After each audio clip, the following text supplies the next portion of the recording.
ಎಲ್ರಿಗೂ ನಮಸ್ಕಾರ. ನಾನು ನೇರವಾಗಿ ವಿಷಯಕ್ಕೆ ಬರ್ತೀನಿ.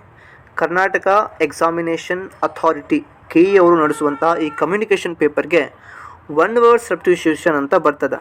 ಒನ್ ವರ್ಡ್ ಸಬ್ಸ್ಟಿಟ್ಯೂಷನ್ಸ್ ಅಂತ. ಈ ಒನ್ ವರ್ಡ್ ಸಬ್ಸ್ಟಿಟ್ಯೂಷನ್ಸ್ಗಳನ್ನು ಹೆಂಗೆ ನಾವು ಟ್ಯಾಕಲ್ ಮಾಡಬೇಕು ಅನ್ನೋದನ್ನು ಇವತ್ತಿನ ನಾನು ನಿಮಗೆ ಹೇಳ್ಕೊಡ್ತೀನಿ. ಇಲ್ಲಿ ನಾನು 171 ಪ್ರಮುಖ ಒನ್ ವರ್ಡ್ ಸಬ್ಸ್ಟಿಟ್ಯೂಷನ್ಸ್ಗಳನ್ನು ತೆಗೆದುಕೊಂಡು ಬಂದಿದ್ದೇನೆ. ಇದು ನಿಮಗೆ ಸಂಪೂರ್ಣವಾಗಿ ಸಹಾಯ ಆಗ್ತದೆ. ವಿಡಿಯೋನ ಕೊನೆವರೆಗೆ ನೋಡಿ, ಯಾಕಂದರೆ ಕೇವಲ ಕರ್ನಾಟಕ ಎಕ್ಸಾಮಿನೇಷನ್ ಅಥಾರಿಟಿ ಅವರು ನಡೆಸುವಂಥ ಅಷ್ಟೇ ಒಂದು ಪ್ರಶ್ನೆ ಪತ್ರಿಕೆ ಇಲ್ಲ. ನೀವು SDA ಬರೀರಿ, FDA ಬರೀರಿ, ಅದರೊಳಗೆ ಸಾಮಾನ್ಯವಾಗಿ ಪದೇ ಪದೇ ಕೇಳುವಂತಹ ಒನ್ ವರ್ಡ್ ಸಬ್ಸ್ಟಿಟ್ಯೂಷನ್ ಕವರ್ ಮಾಡಿದ್ದೇನೆ. ಈಗೇನು ಕೊನೆಯದಾಗಿ ಕರ್ನಾಟಕ ಎಕ್ಸಾಮಿನೇಷನ್ ಅಥಾರಿಟಿ ಅವರು HK ವಿಭಾಗಕ್ಕೆ ಏನು ಕಮ್ಯುನಿಕೇಷನ್ ಪೇಪರ್ ನಡೆಸಿದರು ಇಂಗ್ಲೀಷ್ ವಿಭಾಗದೊಳಗಡೆ, ಅದರೊಳಗಡೆ 58ನೇ ಪ್ರಶ್ನೆ D1 ಸೀರೀಸ್ನ ಮತ್ತು 59ನೇ ಪ್ರಶ್ನೆ ಒಳಗಡೆ ನೇರವಾಗಿ ಒನ್ ವರ್ಡ್ ಸಬ್ಸ್ಟಿಟ್ಯೂಷನ್ ಕೇಳಲಾಗಿದೆ. ಸೊ ಇವುಗಳನ್ನು ಕೂಡ ನಾನು ಈ ಒಂದು ವಿಡಿಯೋದೊಳಗೆ ಕವರ್ ಮಾಡ್ತೀನಿ. ಮೊದಲಿಗೆ ನಾವು ಒನ್ ವರ್ಡ್ ಸಬ್ಸ್ಟಿಟ್ಯೂಷನ್ ಅಂತಂದ್ರೆ ಏನು ಅಂದರೆ, ಒಂದು ವಾಕ್ಯ ಏನು ಹೇಳ್ತದ ಅನ್ನೋದನ್ನು ಕೇವಲ ಒಂದೇ ಒಂದು ಪದದೊಳಗಡೆ ಹೇಳ್ಬೋದಕ್ಕೆ ನಾವು ಒನ್ ವರ್ಡ್ ಸಬ್ಸ್ಟಿಟ್ಯೂಷನ್ಸ್ ಅಂತ ಹೇಳ್ತೀವಿ. ಈಗ ನಾವು ಒಂದು ಎಕ್ಸಾಂಪಲನ್ನು, ಒಂದು ಉದಾಹರಣೆಯನ್ನು ನೋಡೋದ್ರ ಮುಖಾಂತರ ನಿಮಗೆ ಅರ್ಥ ಮಾಡಿಸೋದಾದರೆ, one who loves a books. Okay, ಅದು one who loves a books ಯಾರು? ಬಿಬ್ಲಿಯೋಫೈಲ್ ಅಂದರೆ ಕನ್ನಡದೊಳಗೆ ಪುಸ್ತಕ ಪ್ರಿಯ. ಯಾರು ಪುಸ್ತಕವನ್ನು ಪ್ರೀತಿಸ್ತಾರೋ ಅವ್ರಿಗೆ ನಾವೇನಂತೀವಿ? ಬಿಬ್ಲಿಯೋಫೈಲ್ ಅಂತ ಹೇಳ್ತೀವಿ. ಸೊ ಈಗ ಇದನ್ನು ನಾವು ಈ ರೀತಿಯಾಗಿ ಅರ್ಥ ಮಾಡ್ಕೊಳ್ಬಹುದು. ಅ person who loves a man kind ಅಂದರೆ ಮಾನವತೆಯನ್ನು ಪ್ರೀತಿಸೋ ವ್ಯಕ್ತಿ ಯಾರು? ದಟ್ಸ್ ಅ ಫಿಲಾಂಥ್ರಫಿಸ್ಟ್ ಅಂತ ನಾವು ಅರ್ಥ ಮಾಡ್ಕೋಬೋದು. One who hates the man kind ಯಾರು ಮಾನವವನ್ನು ದ್ವೇಷ ಮಾಡ್ತಾರ, ಮಾನವ ದ್ವೇಷಿ ಅಂತ ಯಾರಿಗೆ ಕರಿತೀವಿ ನಾವು? ಮಿಸ್ ಅಂಥ್ರೋಪಿ ಅಂತ ಹೇಳ್ತೀವಿ. Third one who loves the books, bibliophile ಅಂತ ನಿಮ್ಗೆ ಗೊತ್ತಿದೆ. The fourth the one who hates the books, bibliophobe. ಒಂದು ನೀವು ಅರ್ಥ ಮಾಡ್ಕೋಬೇಕು, ಫೈಲ್ ಅಂತ ಬಂದಾಗ ದಟ್ ಈಸ್ ಪ್ರೀತಿಸುವ ಅಥವಾ ಇಷ್ಟಪಡುವ, ಫೋಬ್ ಅಂತ ಬಂದಾಗ ಭಯ ಅಂತ ನಾವು ಅರ್ಥ ಮಾಡ್ಕೊಳ್ಬಹುದು. One who hates the books that is ನಾ ಹೇಳ್ದಂಗೆ ಫೋಬ್ ಅಂತ bibliophobe. One who can use both the hands and equally as well as like ಅವ ಸಮಾನವಾಗಿ ಎರಡು ಕೈಗಳನ್ನು ಬಳಕೆ ಮಾಡ್ತಿರ್ತಾನೆ, ಅವನಿಗೆ ಆಂಬಿಡೆಕ್ಸ್ಟ್ರಸ್ ಅಂತ ಹೇಳ್ತೀವಿ. One who believes the god atheist, ನೋಡ್ರಿ ನಾವು ಥೀಸ್ಟ್ ಅಂತ ಹೇಳ್ತೀವಿ, ದೇವರನ್ನು ನಂಬುವನು ಅಂತ ಹೇಳ್ಬೋದು. One who does not believe the god ಅವನಿಗೆ ನಾವು ಐಥೀಸ್ಟ್ ಅಂತ ಹೇಳ್ತೀವಿ. ಬಿಲೀವ್ ಮಾಡೋವನಿಗೆ ನಾವು ಥೀಸ್ಟ್ ಅಂದರೆ, ಬಿಲೀವ್ ಮಾಡದೇ ಇರೋರಿಗೆ ನಾವು, ನಂಬದೇ ಇರೋವನಿಗೆ ನಾವು ಅಥೀಸ್ಟ್ ಅಂತ ಹೇಳ್ತೀವಿ. One who believes the god is in everything, ಪ್ರತಿಯೊಂದರೊಳಗಡೆ ಗಾಡ್ ಇದೆ, ದೇವರ ದಾನ ಅನ್ನೋ ದಟ್ಸ್ ಅ ಫೆಂಟಾಥಿಸ್ಟ್ ಅಂತ ಹೇಳ್ಬೋದು, ಪೆಂಟಾಥಿಸ್ಟ್ ಅಂತ ಹೇಳ್ಬೋದು. One who speaks a many language, ನಿಮ್ಗೆ ಗೊತ್ತಿದೆ ಬಹುಭಾಷಾ ಪಂಡಿತರಿಗೆ ನಾವು ಪಾಲಿಗ್ಲಾಟ್ ಅಂತ ಹೇಳ್ತೀವಿ. ಇನ್ನು one who speaks the only one language, monolingual. Mono ಅಂದರೆ ಎಷ್ಟು? ಒಂದು ಅಂತ ನಾವು ಅರ್ಥ ಮಾಡ್ಕೋಬೋದು. ಮೋನೋ ಅಂದರೆ ಇಲ್ಲಿ ಒಂದು ಅಂತ ಬರ್ತದೆ, ಒನ್ ಅಂತ ಬರ್ತದೆ, ದಟ್ ಇಸ್ ಮೋನೋಲಿಂಗ್ವಲ್. ಇನ್ನು one who speaks two language, bi ಅಂದರೆ ಎರಡು, ಬೈಲಿಂಗ್ವಲ್ ಅಂತ ಹೇಳ್ತೀವಿ. ಕರ್ನಾಟಕ ಎಕ್ಸಾಮಿನೇಷನ್ ಅಥಾರಿಟಿ ಅವರು ಏನೋ ಒಂದು ಪ್ರಶ್ನೆ ಕೇಳಿದ್ರು, the study of family, virgins, history, tracing the lineage, the descent, ಅದಕ್ಕೆ ನಾವೇನಂತೀವಿ? ಜೆನಿಯಾಲಜಿ. ಓಕೆ, ದ ಜೆನಾಲಜಿ ಅಂತ ಹೇಳ್ತೀವಿ. ಅದಕ್ಕೆ ನಾವು ಕನ್ನಡದೊಳಗೆ ವಂಶಾವಳಿ ಅಧ್ಯಯನ, ಇದನ್ನು ಕೇಳಿದವರು ಕೇಳಿದ್ದಾರೆ. One who loves once country, that's ಅವನ ಒಂದು ದೇಶವನ್ನು ಅವನಿಗೆ ಪ್ರೀತಿಸೋನಿಗೆ ಏನು ಹೇಳ್ತೀವಿ ನಾವು? ದೇಶಭಕ್ತ, ಪ್ಯಾಟ್ರಿಯಾಟ್ ಅಂತ ಹೇಳ್ತೀವಿ. ಇನ್ನು ಒನ್ ಹೂ ಬಿಟ್ರೇಸ್ ಒನ್ಸ್ ಕಂಟ್ರಿ, ಅವನ ಒಂದು ದೇಶಕ್ಕೆ ದ್ರೋಹ ಮಾಡೋನಿಗೆ ಏನು ಹೇಳ್ತೀವಿ? ದೇಶದ್ರೋಹಿ ಅಂತ ಹೇಳ್ತೀವಿ ನಾವು. ಅದಕ್ಕೆ ಇಂಗ್ಲೀಷ್ನೊಳಗೆ ಟ್ರೇಟರ್ ಅಂತ ಹೇಳ್ತೀವಿ. One who walks in a sleep, ನಿದ್ದೆಯೊಳಗೆ ನಡೆಯುವನಿಗೆ ಏನಂತೀವಿ ನಾವು? ದಟ್ ಈಸ್ ಸಮನಾಂಬುಲಿಸ್ಟ್ ಅಂತ ಹೇಳ್ತೀವಿ. ಇಲ್ಲಿ ಸೈಲೆಂಟ್ ಆಗ್ತದೆ ಅನ್ನೋದು ನೀವು ಗೊತ್ತಿರಬೇಕು. ಇಟ್ಸ್ ಅ ಸಾಮ್ನಾಂಬುಲಿಸ್ಟ್ ಅಂತ ಹೇಳ್ಬೋದು. ಫಿಯರ್ ಆಫ್ ಲವ್, ಫಿಲೋಫೋಬಿಯಾ, ನೋಡಿ ಇದನ್ನು ಕೂಡ KE ಪರೀಕ್ಷೆ ಒಳಗಡೆ ಕೇಳಿದ್ದಾರೆ. ಮೊನ್ನೆ HK ವಿಭಾಗಗಳ ಕಮ್ಯುನಿಕೇಷನ್ ಪೇಪರ್ ಏನಾಯಿತು ಅಲ್ಲಿ ಅಂತ. ಫಿಲೋಫೋಬಿಯಾ ಅಂತಂದರೆ ಪ್ರೀತಿಯ ಬಗ್ಗೆ ಭಯ ಪಡುವನಿಗೆ ನಾವು ಫಿಲೋಫೋಬಿಯಾ ಅಂತೀವಿ, ದ ಫಿಯರ್ ಆಫ್ ಲವ್. ಇನ್ನು ಫಿಯರ್ ಆಫ್ ಸ್ಮೆಲ್, ವಾಸನೆಯ ಭಯಕ್ಕೆ ಏನಂತೆ ನಾವು? ಓಸ್ಮೋಫೋಬಿಯಾ ಅಂತ ಹೇಳ್ತೀವಿ. ನೋಡ್ರಿ, ಓಸ್ಮೋಫೋಬಿಯಾ ಅಂತ. ಫಿಯರ್ ಆಫ್ ಇಲ್ನೆಸ್, ರೋಗದ ಬಗ್ಗೆ ಭಯ ಪಡುವನಿಗೆ ಏನು ಹೇಳ್ತೀವಿ? ಹೈಫೋಕೋಂಡ್ರಿಯಾ ಅಂತ ಹೇಳ್ತೀವಿ, ರೋಗದ ಭಯ. ಇನ್ನು ಬಿಲ್ಡಿಂಗ್ ನೋಡಿದರೆ, ಮನೆಗಳ ಕಟ್ಟಡಗಳನ್ನು ನೋಡಿದರೆ ಭಯ ಪಡುವನಿಗೆ ಏನಂತ ಹೇಳ್ತೀವಿ ನಾವು? That is domatophobia. That is ನಾವು ಡೊಮಟೋಫೋಬಿಯಾ ಅಂತ ಹೇಳ್ತೀವಿ, ಡೊಮ್ಯಾಟೋಫೋಬಿಯಾ ಅಂತ ಕೂಡ ಹೇಳಬಹುದು. ಅದಕ್ಕೆ ಕಟ್ಟಡಗಳ ಭಯ. ಇದನ್ನು KE 2025 ಡಿಸೆಂಬರ್ ಪರೀಕ್ಷೆ ಒಳಗೆ ಕೇಳಿದ್ದಾರೆ. ಇದು ನಿಮಗೆ ಗೊತ್ತಿರಲಿ. ಆ person who can read and right, ಅವನಿಗೆ ನಾವು ಸಾಕ್ಷರ ಅಂದರೆ ಇಲಿಟ್ರೇಟ್ ಅಂತ ಹೇಳ್ಬೋದು, ಬರೀ illiterate.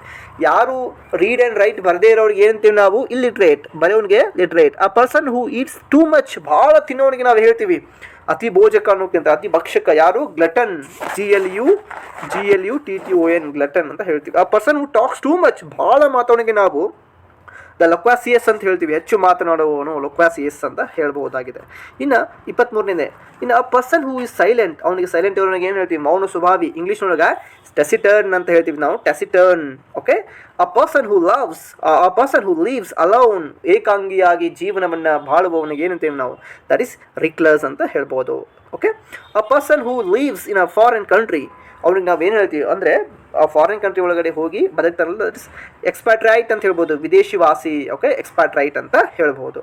One who is new to the profession, ಅವನಿಗೆ ಅಂದರೆ ಆ ಒಂದು ಪ್ರೊಫೆಷನ್ಗೆ, ಓಕೆ, ಒಂದು ವೃತ್ತಿಗೆ ಹೊಸಬನಾಗಿ ಬರ್ತಾನಲ್ಲ, ಅವ್ನಿಗೆ ನಾವು ಹೇಳ್ತೀವಿ ದಟ್ ಈಸ್ ನೊವಾಯಿಸ್ ಅಂತ ಹೇಳ್ತೀವಿ, ನೊವಾಯಿಸ್ ಅಂತ ಹೇಳ್ಬೋದು. One who does not take the alcoholic drinks, okay, one who does not take, ಯಾರು ಆಲ್ಕೋಹಾಲನ್ನು ತ್ಯಜಿಸ್ತಾನ ಅಥವಾ ತಗೋದಿಲ್ಲ ಅಥವಾ ಕುಡಿಯೋಂಗಿಲ್ಲ, ಅವನಿಗೆ ನಾವೇನು ಹೇಳ್ತೀವಿ, ಟೀ ಟೋಟೆಲರ್ ಅಂತ ಹೇಳ್ತೀವಿ ನಾವು. ಓಕೆ, ಇನ್ನು 26ರಿಂದ 50ನೇ ನಾವು ಒನ್ ವರ್ಡ್ ಸಬ್ಸ್ಟಿಟ್ಯೂಷನ್ಸ್ ನೋಡ್ತಾಯಿದ್ರೆ, ಒನ್ ಹೂ ಈಸ್ ಅಡಿಕ್ಟೆಡ್, ಎದಕ್ಕೆ ಅಡಿಕ್ಟೆಡ್, ಆಲ್ಕೋಹಾಲಿಕ್ ನಾವು ಡ್ರಂಕರ್ಡ್ ಅಂತ ಹೇಳ್ತೀವಿ. One who is addicted to alcohol, drunkard. One who is easily deceived, ನಾವನಿಗೆ ಕ್ರೆಡಿಲಿಯಸ್ ಅಂತ ಹೇಳ್ತೀವಿ. ಏನು, credulous. Okay, the one who doubts everything, ಪ್ರತಿಯೊಂದರೊಳಗಡೆ ಡೌಟ್ ಮಾಡೋನಿಗೆ ಹೇಳ್ತೀವಿ ನಾವು ಸೆಪ್ಟಿಕ್, ಸಂಶಯಶೀಲ ಅಂತ ಹೇಳ್ಬೋದು. ಒನ್ ಹೂ ಬಿಲೀವ್ಸ್ ಈಸಿಲಿಯಾಗಿ ಬಿಲೀವ್ ಮಾಡೋನಿಗೆ ನಾವೇನು ಹೇಳ್ತೀವಿ, ದಟ್ ಈಸ್ ಗಲಿಬಲ್, ಮೋಸ ಹೋಗುವ, ಗಲಿಬಲ್ ಅಂತ ಹೇಳ್ತೀವಿ. One who loves the wealth and miser, ಕುಂಜಸು, ಮಿಸೈರ್ ಅಂದರೆ ಅತಿಯಾಗಿ ಶ್ರೀಮಂತನಾಗಬೇಕು, ಓಕೆ, ಡಿಸೈರ್ ಮಾಡೋನಿಗೆ ಅಥವಾ ಭಾಳಷ್ಟು ಸಂಪತ್ತವನ್ನು ಇಷ್ಟಪಡೋನಿಗೆ ಏನು ಹೇಳ್ತೀವಿ ನಾವು, ಮಿಸೈರ್, ಓಕೆ ಅಂತ ಹೇಳ್ಬೋದಾಗಿದೆ. One who spends money freely, ಅಂದರೆ ಬೇಕಾಬಿಟ್ಟಿಯಾಗಿ ಅಥವಾ ಬೇಕಾಬಿಟ್ಟಿಯಾಗಿ ಏನು ತನ್ನ ದುಡ್ಡನ್ನು ಖರ್ಚು ಮಾಡ್ತಾನಲ್ಲ, ಅವನಿಗೆ ಹೇಳ್ತಾನು ಸ್ಪ್ಯಾಂಡ್ ಥ್ರಿಫ್ಟ್ ಅಂತ ಹೇಳ್ಬೋದು, ವ್ಯರ್ಥ ವೆಚ್ಚಗಾರ ಅಂತ ಕೂಡ ಹೇಳ್ಬೋದು. ಒನ್ ಹೂ ಇಸ್ ಲೇಜಿ, ಅವನಿಗೆ ನಾವು ಇಂಡೋಲೆಂಟ್ ಅಂತ ಹೇಳ್ತೀವಿ, ಆಲಸ್ಯವಂತ. ಒನ್ ಹೂ ವರ್ಕ್ಸ್ ಹಾರ್ಡ್, ಬಹಳಷ್ಟು ಗಟ್ಟಿಮಸ್ತಾಗಿ ಪರಿಶ್ರಮ ಜೀವಿ ಅಂತ ಹೇಳ್ತೀವಿಲ್ಲ, that is industrious. Okay, industrious ಅಂತ ಹೇಳ್ಬೋದು, ಪರಿಶ್ರಮ ಜೀವಿ ಅಂತ ಹೇಳ್ಬೋದು. ಒನ್ ಹೂ ಸ್ಪೀಕ್ಸ್ ಟ್ರೂತ್, ಸತ್ಯವಂತನಿಗೆ ಏನು ಹೇಳ್ತೀವಿ ನಾವು, ವೆರಾಶಿಯಸ್. ಓಕೆ, ಒರಾಶಿಯಸ್ ಅಲ್ಲ, ವೆರಾಶಿಯಸ್ ಅಂತ ಹೇಳ್ಬೋದಾಗಿದೆ.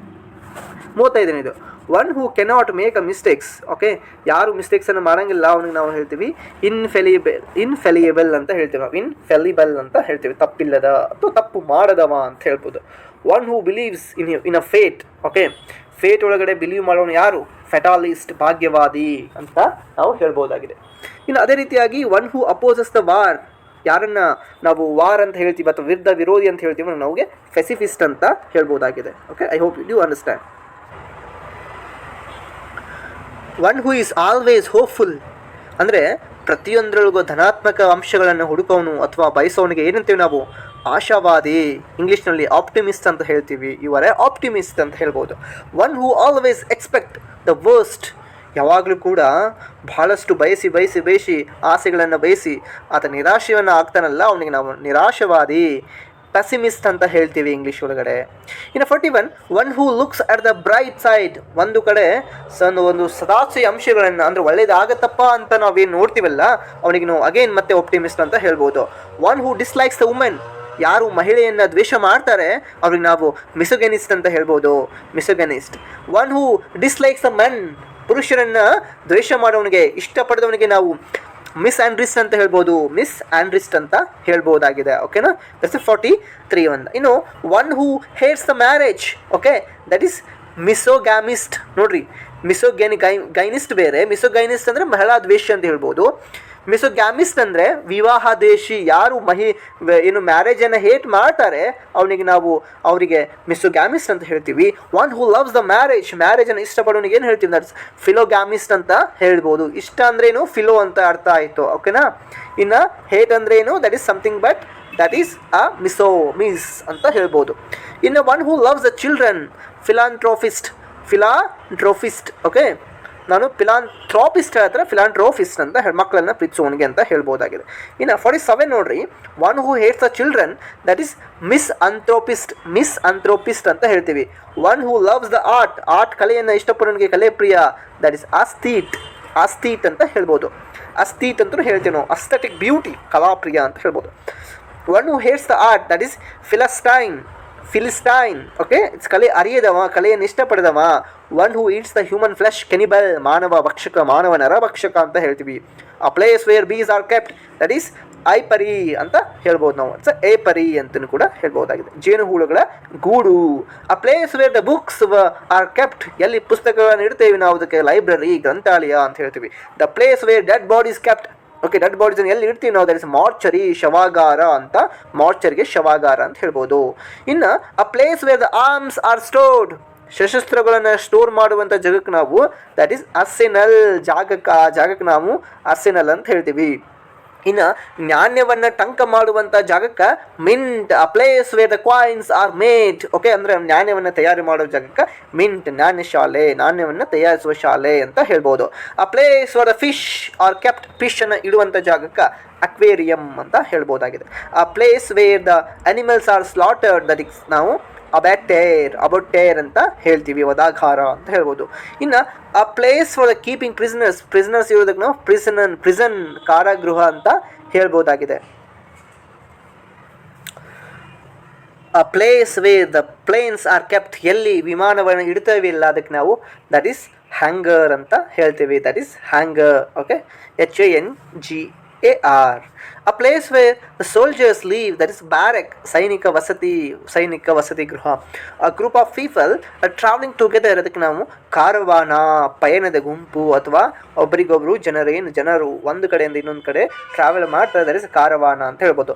ಆ ಗ್ರೂಪ್ ಆಫ್ ಫಿಶ್ಗೆ ನಾವು ಶೋಲ್, ಮೀನುಗಳ ಗುಂಪಿಗೆ SHOL, ಶೋಲ್ ಅಂತ ಕರಿತೀವಿ. ಆ ಗ್ರೂಪ್ ಆಫ್ ಬರ್ಡ್ಸ್ಗೆ ನಾವು ಫ್ಲೋಕ್, FLOCK, ಹಕ್ಕಿಗಳ ಗುಂಪಿಗೆ ನಾವು ಫ್ಲೋಕ್ ಅಂತ ಹೇಳ್ತೀವಿ. ಆ ಗ್ರೂಪ್ ಆಫ್ ಲಯನ್ಸ್ಗೆ ನಾವು ಪ್ರೈಡ್, ಸಿಂಹಗಳ ಗುಂಪಿಗೆ ನಾವು PRIDE, ಪ್ರೈಡ್ ಅಂತ ಹೇಳ್ಬೋದು. ಇನ್ನು a group of wolves, okay, ತೋಳುಗಳ ಗುಂಪಕ್ಕೆ ಪ್ಯಾಕ್, PACK, ಪ್ಯಾಕ್. ಇನ್ನು ಆ ಗ್ರೂಪ್ ಆಫ್ ಗರ್ಲ್ಸ್ ಅಥವಾ ಬಾಯ್ಸ್ಗೆ ನಾವು ಬೆವಿ ಅಂತ ಹೇಳ್ಬೋದು, ಅಂದರೆ ಗುಂಪು, ಹುಡುಗ ಅಥವಾ ಹುಡುಗಿಗಳ ಗುಂಪಿಗೆ ನಾವು BEVY ಅಂತ ಹೇಳ್ತೀವಿ. ಇನ್ನು a bundle of hay, that is bale, ದೊಡ್ಡ ಕಟ್ಟು ಅಂತ ಹೇಳ್ತೀವಿ. ಅ ಬಂಡಲ್ ಆಫ್ ಸ್ಟಿಕ್ಸ್ಗೆ ನಾವು ದಟ್ ಇಸ್ ಫೊಗೆಟ್, ಕಡ್ಡಿಗಳ ಮೊತ್ತ, ಫೊಗೆಟ್, ಓಕೆನಾ, ದಟ್ಸ್ ನಾವು ಫೆಗೋಟ್ ಕೂಡ ಅಂತೂ ಕೂಡ ಹೇಳ್ತೀವಿ. ಹ್ಯಾಂಡ್ ರಿಟನ್ ಬುಕ್ಕಿಗೆ ನಾವು ಮ್ಯಾನಸ್ಕ್ರಿಪ್ಟ್ ಅಂತೀವಿ, ಅಂದರೆ ಹಸ್ತಲಿಖಿತದ ಗ್ರಂಥಕ್ಕೆ ನಾವು ಮ್ಯಾನಸ್ಕ್ರಿಪ್ಟ್ ಅಂತೀವಿ. ಸ್ಪೀಚ್ ಟು ಒನ್ ಸೆಲ್ಫ್, ಸಾಲಿಲಾಕಿ, ಅಂದರೆ ಏನು ನಾಟಕದ ಒಳಗಡೆ ಸ್ವಂತ ಒಬ್ಬರಿಗೆ ಅಂದರೆ ತಮ್ಮಷ್ಟು ತಾವೇ ಮಾತಾಡ್ತಾರಲ್ಲ, ದಟ್ ಇಸ್ ನಾವು ಸಾಲಿಲಾಕಿ ಅಂತಲೂ ಕೂಡ ಹೇಳ್ತೇವೆ. In the other side we usually use that ಸ್ವಾಗತ ಭಾಷಣ, but soliloquy is something that ಸ್ವಂತ ನಮ್ಮಷ್ಟು ತಾವೇ ಮಾತನಾಡಿಕೊಳ್ಳೋದು. A speech at the end of the play, ಕೊನೆಗೆ ಏನು ನಡೀತದಲ್ಲ ಎಂಡ್ ಆಫ್ ದ ಪ್ಲೇ ಒಳಗೆ ಮಾತನಾಡುವಂಥ, ಅಥವಾ ಕೊನೆಗೆ ಸಮಾರೋಪ ಸಮಾರಂಭದೊಳಗಡೆ ನಾಟಕದೊಳಗೆ ತನ್ನಷ್ಟಕ್ಕೆ ತಾನೇ ಮಾತಾಡ್ಕೊಳ್ತಾನೆ ಅಥವಾ ಹೇಳ್ತಾನೆ, ಅಪಿಲಾಗ್, ಅಂತ್ಯ ಸಂಭಾಷಣೆ, ಅಥವಾ ನಾವೇನು ಹೇಳ್ತೀವಿ ಸಮಾರಂಭದ ಭಾಷಣ ಅಂತಲೂ ಕೂಡ ಹೇಳ್ಬೋದಾಗಿದೆ. ಆ speech at the beginning, that is prologue, ಪ್ರಾರಂಭದ ನುಡಿ, ಮುನ್ನುಡಿ ಅಥವಾ ಮುನ್ನುಡಿ ಭಾಷಣ, ಅಥವಾ ನಾವೇನು ಹೇಳ್ತೀವಿ ಪ್ರಾರಂಭದ ಭಾಷಣ ಅಂತಾನು ಕೂಡ, ಅಥವಾ ಪ್ರಸ್ತಾವನೆ ನುಡಿ ಅಂತಾನು ಕೂಡ ಹೇಳ್ತೀವಿ. ಆ speech at the beginning, that is prologue. ಆ ಪೊಯಮ್ ಮಾರ್ನಿಂಗ್ ದ ಡೆಡ್, ಓಕೆನಾ, ಶೋಕಗೀತೆಗೆ ನಾವು LG ಅಂತ ಹೇಳ್ತೀವಿ, ಓಕೆನಾ.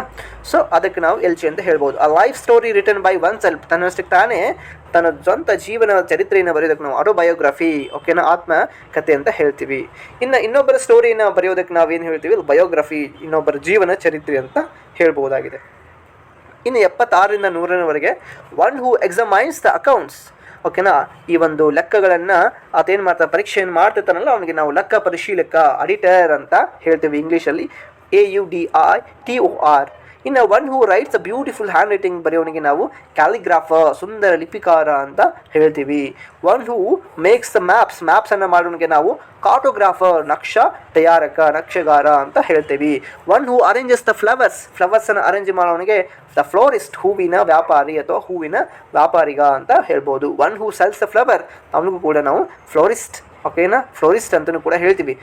ಚೆನ್ನಾಗಿ ಹೂಗಳನ್ನು ಅರೇಂಜ್ ಮಾಡಿ ಕೊಡೋನು ಕೂಡ ಫ್ಲೋರಿಸ್ಟ್, ಅಂದರೆ ಇವನ್ನು ಮಾರೋನು ಕೂಡ ನಾವು ಹೂವಿನ ವ್ಯಾಪಾರಿ, ದಟ್ ಇಸ್ ಫ್ಲೋರಿಸ್ಟ್ ಅಂತಲೂ ಕೂಡ ಹೇಳ್ಬೋದಾಗಿದೆ.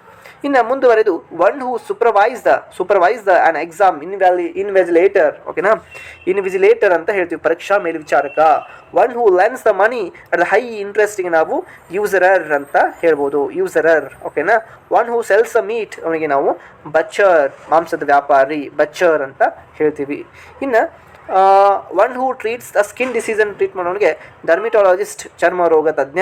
ಇನ್ನು one who like studies the plant, okay ನಾವು ಬಾಟನಿಸ್ಟ್ ಸಸ್ಯಶಾಸ್ತ್ರಜ್ಞ ಅಂತ ಹೇಳ್ತೀವಿ. One who studies the birds, ಅವನಿಗೆ ನಾವು ಆರ್ನಿಥಾಲಜಿಸ್ಟ್ ಪಕ್ಷಿ ಶಾಸ್ತ್ರ ಅಂತ ಹೇಳ್ತೀವಿ. ಇನ್ನು ಒನ್ ಹೂ ಸ್ಟಡೀಸ್ ಇನ್ಸೆಕ್ಟ್ಸ್ ಅನ್ನು ಸ್ಟಡಿ ಮಾಡೋನಿಗೆ ನಾವು ಎಂಟಮಾಲಜಿಸ್ಟ್ ಅಂತ ಕೀಟಶಾಸ್ತ್ರಜ್ಞ ಅಂತ ಹೇಳ್ತೀವಿ. ಒನ್ ಹೂ ಸ್ಟಡೀಸ್ ದ ಸ್ಟಾರ್ಸ್ಗೆ ನಾವು ಆಸ್ಟ್ರೋನಾಮರ್ ಅಂತ ಹೇಳ್ತೀವಿ. ಇನ್ನು ಒನ್ ಹೂ ಸ್ಟಡೀಸ್ ದ ಪಾಪ್ಯುಲೇಷನ್ಗೆ ನಾವು ಡೆಮೋಗ್ರಾಫರ್ ಅಥವಾ ಡೆಮೋಗ್ರಾಫಿಸ್ಟ್ ಅಂತ ಹೇಳ್ತೀವಿ. ಒನ್ ಹೂ ಸ್ಟಡೀಸ್ ದ ಅರ್ತ್ಗೆ ನಾವು ಜಿಯೋಲಾಜಿಸ್ಟ್ ಭೂಶಾಸ್ತ್ರಜ್ಞ. ಇನ್ನು one who studies the man kind, ಮನುಷ್ಯ ಜನ್ಮವನ್ನು ಅಥವಾ ಮನುಷ್ಯ ಜೀವನದ ಬಗ್ಗೆ, ಇತಿಹಾಸದ ಬಗ್ಗೆ, ನಾವು ಹೆಂಗೆ ಬೆಳೆದು ಬಂದೀವಿ, ನಾವು ಯಾವ ರೀತಿಯಾಗಿ ಮಾನವ ಉಗಮ ಆದ ಅನ್ನೋದನ್ನು ನಾವು ಕಲಿಯೋದು ಮಾನವ ಶಾಸ್ತ್ರಜ್ಞ anthropologist. One who studies the archaeology ಪುರಾತತ್ವ ಇಲಾಖೆಯನ್ನು ಸ್ಟಡಿ ಮಾಡೋನಿಗೆ ನಾವು ಆರ್ಕಿಯಾಲಜಿಸ್ಟ್ ಅಂತ ಹೇಳ್ತೀವಿ. ಒನ್ ಹೂ ಸ್ಟಡೀಸ್ ಸೌಂಡ್ ಇದು ಇಂಪಾರ್ಟೆಂಟ್ ಇದೆ ನೋಡಿ, ಸೌಂಡ್ ಹಾಗೆ ನಾವು ಸ್ಟಡಿ ಮಾಡೋದು ಅಕೌಸ್ಟಿಕ್ಸ್ ಅಂತ ಧ್ವನಿಶಾಸ್ತ್ರ ಅಂತ ಕೂಡ ಹೇಳ್ತೀವಿ. ಇನ್ನು one who studies the mind ಅನ್ನು ಸ್ಟಡಿ ಮಾಡೋನಿಗೆ ಸೈಕಲಾಜಿಸ್ಟ್ ಅಂತೀವಿ. ಓಕೆನಾ, it's a very very another important thing. ಇನ್ನು ಫಿಯರ್ ಆಫ್ ವಾಟರ್ಗೆ ನಾವು ಹೈಡ್ರೋಫೋಬಿಯಾ, ನೀರಿನ ಭೀತಿ. ಇನ್ನು ಫಿಯರ್ ಆಫ್ ಹೈಟ್ಗೆ ನಾವು ಆಕ್ರೋಫೋಬಿಯಾ ಅಂತ ಹೇಳ್ತೀವಿ. ಇನ್ನು ಫಿಯರ್ ಆಫ್ ಫೈರ್ಗೆ ನಾವು ಪೈರೋಫೋಬಿಯಾ ಅಂತ ಹೇಳ್ತೀವಿ. ಫಿಯರ್ ಆಫ್ ಡೆತ್ಗೆ ನಾವು ದಟ್ ಇಸ್ ಥಂಟಾಫೋಬಿಯಾ ಅಂತ, ಮರಣದ ಭೀತಿ ಅಂತ ಹೇಳ್ತೀವಿ. ಇದು ನಿಮಗೆ ಗೊತ್ತಿರಲಿ. ಆ ಫಿಯರ್ ಆಫ್ ಡಾರ್ಕ್ನೆಸ್ಗೆ ನಾವು ನೆಕ್ಟೋಫೋಬಿಯಾ ಅಂದರೆ ಕತ್ತಲೆಯ ಭೀತಿ ಅಂತ ಹೇಳ್ತೀವಿ. ಆ ಮನಿ ಪೇಡ್ ಆಫ್ಟರ್ ದ ಡೈವೋರ್ಸ್ಗೆ ನಾವು ಅಲಿಮೋನಿ ಅಂತ ಹೇಳ್ತೀವಿ, ಅಂದರೆ ವಿಚ್ಛೇದನದ ಬತ್ತಿ ಅಂತ ಹೇಳ್ಬೋದಾಗಿದೆ. ಇನ್ನು ಅನ್ಏಬಲ್ ಟು ರೀಡ್ ಆ್ಯಂಡ್ ರೈಟ್ಗೆ ನಾವು ಅನಕ್ಷರಸ್ಥ, ಇಲ್ಲಿಟ್ರೇಟ್ ಅಂತ ಹೇಳ್ತೀವಿ. That is a right answer. In other thing that condition of the sleeplessness, ಓಕೆನಾ, ಅಂದರೆ ನಿದ್ರಾಹೀನತೆಯಿಂದ ಬಳವಣಿಗೆ ನಾವು ಏನು ಹೇಳ್ತೀವಿ, ಇನ್ಸೋಮನಿಯಾ ಅಂತ ಹೇಳ್ತೀವಿ. ಇನ್ನು ದ ಕಾಸಿಂಗ್ ಆಫ್ ಡೆತ್ ಅಂದರೆ ಒಂದು ಏನು ಸಾಮಾನ್ಯವಾಗಿ ನಾವು ಮರಣಕ ಕಾರಣಗಳನ್ನು ಹುಡುಕ್ತಾ ಅಥವಾ ಮರಣಕಾರಿಯಾಗಿ ಆಗೋನಿಗೆ ನಾವು ಫ್ಯಾಟಲ್ ಅಂತ ಹೇಳ್ತೀವಿ. ಕೆನಾಟ್ ಬಿ ಸೀನ್ ಥ್ರೂ, ಯಾವುದರಿಂದನೂ ಕೂಡ ಅಂದರೆ ಕಾಣದೇ ಇರೋದಕ್ಕೆ ನಾವು ಒಪೇಕ್ ಅಂತ ಹೇಳ್ತೀವಿ, ಅಪ್ಶಟ ಅಂತಲೂ ಕೂಡ ಹೇಳ್ಬೋದು. ವೈಲೇಷನ್ ಆಫ್ ಸ್ಯಾಕ್ರೆಡ್ ಥಿಂಗ್ಸ್, ಓಕೆನಾ, ಅಂದರೆ ನಾವು ಏನು ಧರ್ಮ ಪ್ರಚಾರ ಮಾಡ್ತೀವಲ್ಲ ಅದಕ್ಕೆ ನಾವು ದ ಸ್ಯಾಕ್ರಿಲೀಸ್ ಅಂತ ಹೇಳ್ಬೋದು. One who lends the money on the ಇಂಟ್ರೆಸ್ಟ್ಗೆ ಏನು ಮನಿಗಳನ್ನು ತೆಗೆದುಕೊಂಬರು, ದುಡ್ಡನ್ನು ತೊಗೊಂಬರು, ಅವನಿಗೆ ನಾವು ಬಡ್ಡಿಗಾರ ಅಥವಾ ಯೂಸರರ್ ಅಂತ ಹೇಳ್ತೀವಿ. ಒನ್ ಹೂ ಆಫರ್ಸ್ ಸರ್ವಿಸ್ ಫ್ರೀಯಾಗಿ ಅಂದರೆ ಸ್ವಯಂ ಸೇವಕ, ವ್ಯಾಲಂಟಿಯರ್ ಅಂತ ಹೇಳ್ಬೋದು. To give up the authority, ತನ್ನ ಅಧಿಕಾರವನ್ನು ತೆಗೆಸುವವನಿಗೆ ನಾವು ಅಬ್ಡಿಕೇಟ್ ಅಂತ ಹೇಳ್ತೀವಿ. ದಟ್ ಇಸ್ ಅಬ್ಡಿಕೇಟ್ ಅಂತ ಹೇಳ್ಬೋದು. ಇನ್ನು ಎನ್ವಲ್ ಕ್ಯಾಲೆಂಡರ್ ಆಫ್ ಡಾಟಾಗೆ ನಾವು ಏನು ಹೇಳ್ಬೋದು, that is almanac. Okay, almanac ಪಂಚಾಂಗ. Capable of more meanings, that is ambiguous, ಅಸ್ಪಷ್ಟವಾದ ಒಂದು ಅಂಶ ಅಂತ ಹೇಳ್ಬೋದು. Name not known, that's anonymous, ಅನಾಮಧೇಯ ಅಂತ ಹೇಳ್ತೀವಿ. One who leaves the religion, ಬಿಡೋನಿಗೆ ನಾವು ಅಪೋಸ್ಟೇಟ್, ಧರ್ಮ ತ್ಯಾಜಕ ಅಂತ ಹೇಳ್ತೀವಿ. ಟೂ ಲ್ಯಾಂಗ್ವೇಜ್ ಸ್ಪೀಕರ್ಗೆ ನಾವು ಬೈಲಿಂಗಲ್ ಅಂತ ಹೇಳ್ತೀವಿ, ದ್ವಿಭಾಷಕ. ಇನ್ನು speaking against the god, okay, ದೇವ ನಿಂದೆಯನ್ನು ಮಾಡೋನಿಗೆ ನಾವು ಬ್ಲಾಸ್ಪೆಮಿ ಅಂತ ಹೇಳ್ತೀವಿ. ಆ ಫ್ಲವರ್ ಆಫ್ ಅರೇಂಜ್ಮೆಂಟಿಗೆ ನಾವು ಬೊಕೆ ಅಂತ ಹೇಳ್ತೀವಿ, ಪುಷ್ಪಗುಚ್ಛ ಅಂತ ಹೇಳ್ತೀವಿ. Recovery after the illness, okay, illness ಅಂದರೆ ಗುಣಮುಖ, ಒಂದು ರೋಗದಿಂದ ಗುಣಮುಖನಾಗೋನಿಗೆ ನಾವೇನು ಹೇಳ್ತೀವಿ, ದ ಕಾನ್ವಾಲೈಸೆನ್ಸ್ ಅಂತ ಹೇಳ್ತೀವಿ ಅಂತ ಹೇಳ್ಬೋದು. ಇನ್ನು ಈಸಿಲಿ ಬಿಲೀವಿಂಗ್, ಸುಲಭವಾಗಿ ನಂಬುವನಿಗೆ ನಾವು ಕ್ರೆಡಿಲಸ್ ಅಂತ ಹೇಳ್ಬೋದು. Fit to be eaten, okay, ತಿನ್ನಬಹುದಾದಕ್ಕೆ ನಾವು ಇಡಿಬಲ್ ಅಂತಂದರೆ. ಡಿಸೀಸ್ ಸ್ಪ್ರೆಡ್ಡಿಂಗ್ ವೈಡ್ ಆಗಿ ಮಹಾಮಾರಿ ರೋಗಕ್ಕೆ ನಾವು ದ ಕರೋನಾ ಇಸ್ ಅಪಿಡಮಿಕ್ ಡಿಸೀಸ್, ಅಥವಾ ಏನೋ ಬೇರೆ ಎಂದು ಹೇಳ್ಬೋದು. ಈ ರೀತಿಯಾಗಿ ಇರ್ರಾಷನಲ್ ಎಂಥೂಸಿಯಾಸಮ್, ನಾವು ಫೆನಾಟಿಕ್, ಅಂದವಾದ ಭಕ್ತಕ್ಕೆ ನಾವು ಏನು ಹೇಳ್ತೀವಿ, ಹಿ ಇಸ್ ಅ ಫೆನಾಟಿಕ್ ಅಂತ ಹೇಳ್ಬೋದಾಗಿದೆ. ಇನ್ನು 122ನೇದು ನೋಡೋದಾದರೆ ಆ ಪ್ಲಾಂಟ್ಸ್ ಆಫ್ ದ ರೀಜನ್ಗೆ ನಾವು ಸಸ್ಯ ಜಗತ್ತಿಗೆ ನಾವು ಫ್ಲೋರಾ ಅಂತ ಕರಿತೀವಿ. ಇನ್ ಎಸ್ಕೇಪ್ ದ ಪ್ರಿಸನರ್ ಏನೋ ಒಂದು ಜೈಲಿನಿಂದ ಒಬ್ಬ ಕೈದಿ ಪರಾರಿಯಾಗೋನಿಗೆ ನಾವು ಹೇಳ್ತೀವಿ ಫಿಜಿಟಿವ್ ಅಂತ ಹೇಳ್ತೀವಿ. ಓಕೆನಾ.